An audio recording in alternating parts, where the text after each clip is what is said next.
오늘 두 번째 시간으로 전 세계에 흩어져 있는 거인 네피림의 신화들에 대해서 하겠습니다. 지금 전 세계 신화, 고대 신화 전설을 보면 수메르나, 아시리아나, 이집트나, 잉카나, 마야나, 페르시아나, 그리스나, 인디아나, 동구, 그쵸? 그 다음에 남미, 볼리비아나, 그 다음에 사우드시 아일랜드, 그러니까 이제 남태평양이나 아메리카나 심지어 북극권에도 전부 다 거인의 전설이 전부 다 있는 거예요. 중국도 그렇고. 그렇죠. 이상하죠. 홍수도 전 세계에 어떤 그 신화라든가 설화에 다 있죠. 용도 그렇고. 그 다음에 아까도 제가 말씀드렸지만 그 뭐죠? 처녀를 인신공양하는 용이나 마귀나 뱀한테 인신공양하는 것도 전 세계에 다 흩어져 있죠.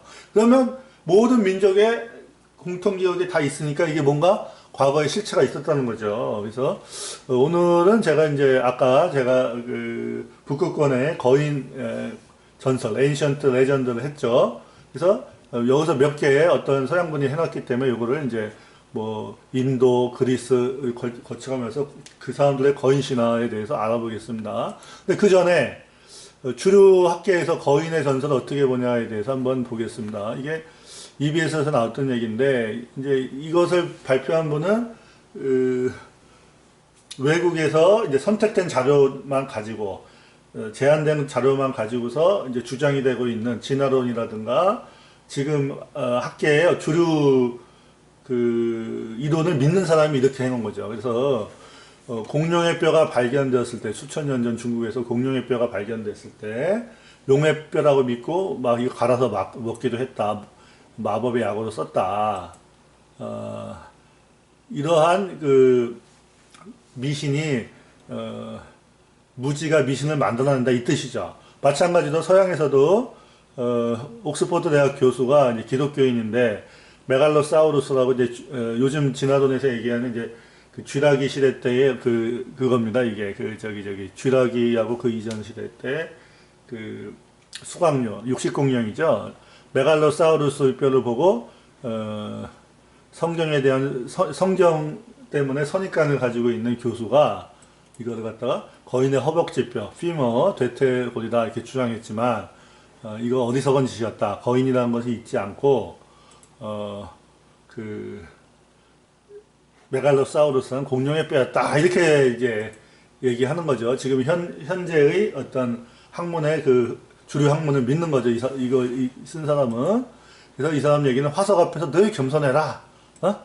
그런 얘기 하는 거죠. 그래서 공룡이 거인이 되지 않도록, 어디서건지 하지 말라. 화석을 다 조사해보면 공룡은 있었지만 거인은 없었다. 이런 얘기를 한 건데, 이분이 모르는 거는 뭐죠? 지금 우리가 갖고 있는 화석이라든가 고대의 지층에 대한 지식이 아주 제한되어 있습니다. 스미소니안이나 이런 애들이 그걸 다 거인의 유골 수만 점을 다 숨겨놓고 이러기 때문에 모든 것이 공개되면 공룡과 거인에 대한 정확한 정보가 나오는 거죠. 이거는 이제 이것이 잘못된 거죠. 예. 그런데 문제는 전 세계에 이 사람은 아까 화석 앞에서 겸손하라고 했는데 지금 문제는 거인은 화석이 아니라 아예 유골로 나오고 미라로 나옵니다. 그리고 문서 기록으로도 굉장히 많습니다. 그래서 그 다음에 전 세계에 흩어져 있는 신화에서도 나옵니다. 그러면 공룡은 겨우 용의 전설과 화석밖에 없지만 거인은 공룡보다 훨씬 많은 그 정보가 있었죠. 지금 은폐와 조작이 일어났지만. 그리고 이 사람들이 또 잘못하는 게 뭘까요?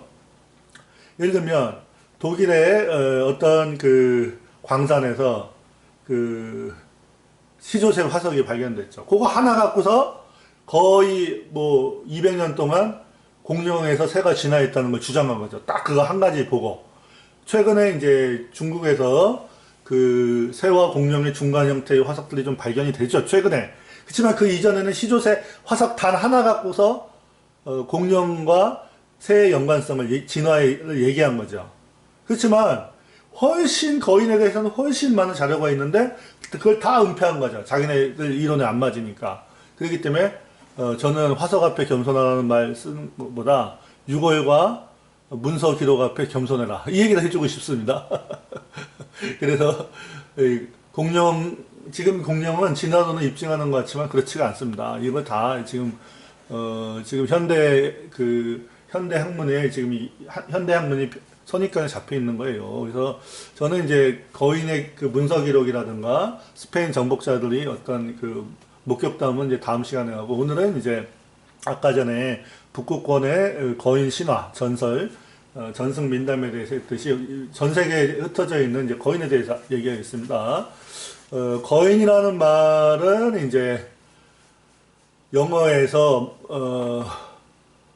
괴물을 뜻한답니다. 그래서 human appearance, 사람의 외양을 가지고 있지만 굉장한 크기와 힘을 가지고 있는 괴물의 뜻으로 1297년에 자이언트라는 단어가 만들어졌답니다. 그리고 이제 이 거인에 대한 여러 가지 목격담이 거인에 대한 이제 기술이, 어카운트 기술이죠. 전 세계 신화의 카먼, 공통된다는 거죠. 신화나 전설에 공통된다는 거죠. 거인 이야기가 전 세계적으로 다 있다는 거죠. 고대의 어떤 설화 중에. 그래서 그리스에서는 기간테스라고 합니다. 이 기간테스는 이제 올림픽의 신들하고의 어떤 갈등이 있다는 거죠. 그래서 신들과 거인들의 어떠한 그 다툼이 있었다는 거죠. 신들과 거인의 다툼이 있었다는 전설이 있습니다. 그리스 로마 신화에. 그래서 그런데 이 거인들이 신들한테 졌다는 거죠. 올림피스 신들한테. 그래서 지구의 밑으로 떨어졌다는 거죠. 지하세계로. 그래서 그 지하세계에서 이 거인들이 지금 지진과 화산을 일으키고 있다. 그리스 신화에서는 이렇게 얘기하는데, 뭐 현대 판구조론이란가 지질학이나 이런 거를 아는 사람들한테 우스운 얘기일 수도 있죠. 그러지만 이런 이야기가 만들어진 데에는 고대의 거인이 실제로 있었을 가능성이 있죠. 그쵸? 플루타크도 그 거인에 대해서 이야기를 썼죠. 그래서 테세우스라는 거인이 있는데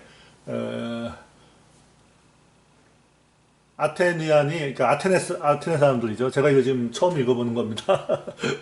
이거 지금 영어로 읽어보지도 않았어요. 지금 아테네 사람들이 테세우스라는, 그러죠.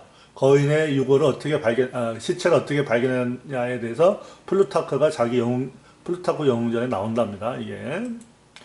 그리고 포사니아스라는 사람이 이제 거인의 그 무릎, 니캡이죠. 무릎 슬개골인가 봐요. 그것이 큰 디스커스, 원반만하다. 그러죠. 그리고 14피트였다. 14피트면 엄청나게 크죠. 그 얘기가 그 포세니안이라는 사람이 적었답니다. 그 다음에 무엇보다도 요세푸스, 그렇죠? 요세푸스 유명하죠. 요세푸스가 이제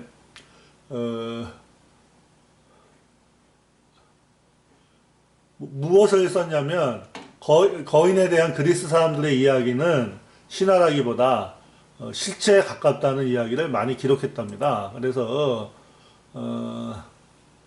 이 사람은 이제 저하고 조금 이론이 다른데, 하나님의 천사들이 인간 여자들을 취해서 자녀를 낳았는데, 얘들이 이제 거인들이 됐다. 이렇게 해서 에녹서랑 비슷한 얘기를 하네요. 저는 이제 뱀에 싫어하는데, 저도 이거 지금 처음 읽어봅니다.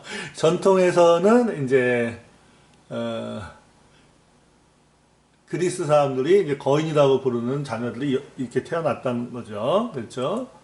그 다음에 윌리엄 윈스턴이라는 사람이 요세푸스를 번역을 했는데, 요세푸스가 말한 타락한 천사, 타락해서 육화된 천사가 고대의 거인들의 아버지라는 생각이 고대에는 아주 흔한 생각이었다. 타락한 천사들의 자녀가 거인이었다. 이런 이야기가 그 고대에는 많이 있었다고 요세푸스를 영어로 번역한 윌리엄 휘스턴이 얘기했다. 이런 얘기가 있네요. 저는 이제 조금 다른데, 일단 이제 거인의 기원에 대해서는 이제 지금 하는 얘기가 아니고, 그냥 고대 그리스 신화에는 거인 이야기가 많이 있다는 거죠. 그 다음에 이제 제가 재작년에 한번 올렸죠. 노르만 신화, 북구 노르만 신화에도 거인에 대한 이야기가 엄청 많이 나옵니다. 거기서는 이제 거인을 뭐라고 하냐면, 요튼이라고 그러죠. 요튼. 그래서 굉장히 거대하고 여러 가지 역할을 하는 거죠. 뭐 불이 내리게 하고 산을 움직이게 하고 화산이 터지게 하고 서리가 내리게 하고 이제 약간은 이제 범신론적인 거인인데 범신론과 거인이 섞여 있죠. 이거는 북구의 그 신화의 거인들은. 그래서 여기서 이제 제일 큰 애가 오딘일 겁니다. 아마 오딘이 제일 큰 이제 그 신이죠. 그래서 그래서 이 거인들의 이름은 로키, 미르미르, 에지르 이런 건데 그 중에 제일 큰 거인 신이 오딘인데 오딘은 첫 번째 거인인 이미르의 증손자다 이런 전설이 있답니다. 북구 게르만의 신화에 뭐 어디에서는 또 최초의 거인은 우루라고도 하더라고요. 그런데 이제 그 얘기는 넘어가고 그 다음에 이제 힌두교에서의 거인 얘기입니다. 힌두교에서는 이제 거인을 다이티아스라고 부른답니다. 그래서 디티 신의 자녀인데 디티라는 거인 신의 자녀인데 여기서 이제 신화에서의 거인이라는 거는 반신반인입니다. 그래서 반신반인은 거인이죠. 그런데 이제 하늘의 신들 데바하고 싸웠다는 거죠. 그래서 거인 족속하고 하늘의 신이 싸웠다는 얘기가 힌두교하고 인도 힌두교하고 그 올림피스 신화하고 일치된 점이 있네요. 그죠? 이것이 분명히 뭐 정확하지 않은 고대인의 상상의 산물이죠. 그런데 뭔가 실체가 있는 산물이라는 거죠. 아무것도 없는 데서 이런 상상을 막 만들어내지는 않았을 거다. 그래서 전 세계 신화에 거인이 나오니까 거인의 역할이 있으니까 거인이 고대에 있었다. 인간 문명 이전에 거인의 문명이 있었다. 이겁니다. 성경 그대로. 힌두교, 그 다음에,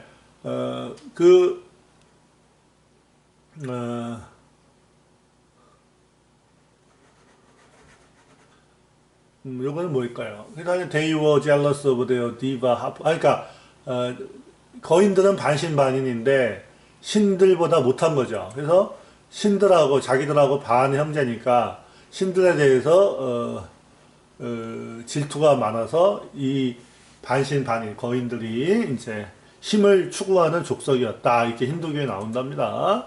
그 다음에 이제 불가리아에서도 거인 이야기가 나옵니다. 이거 제가 다음쯤에 할 건데, 불가리아 신화에서도, 이스폴린이라는 거인이 있답니다. 이스폴린이는 지구에서 현대의 인간이 산에 살고, 현대 인간이 태어나기 전에, 출현하기 전에 살던, 이스폴린이라는 거인이 있었답니다. 이거 지금 제가 이거 슬라이드만 이게 처음 읽어봐서 저도 좀 헷갈리네요.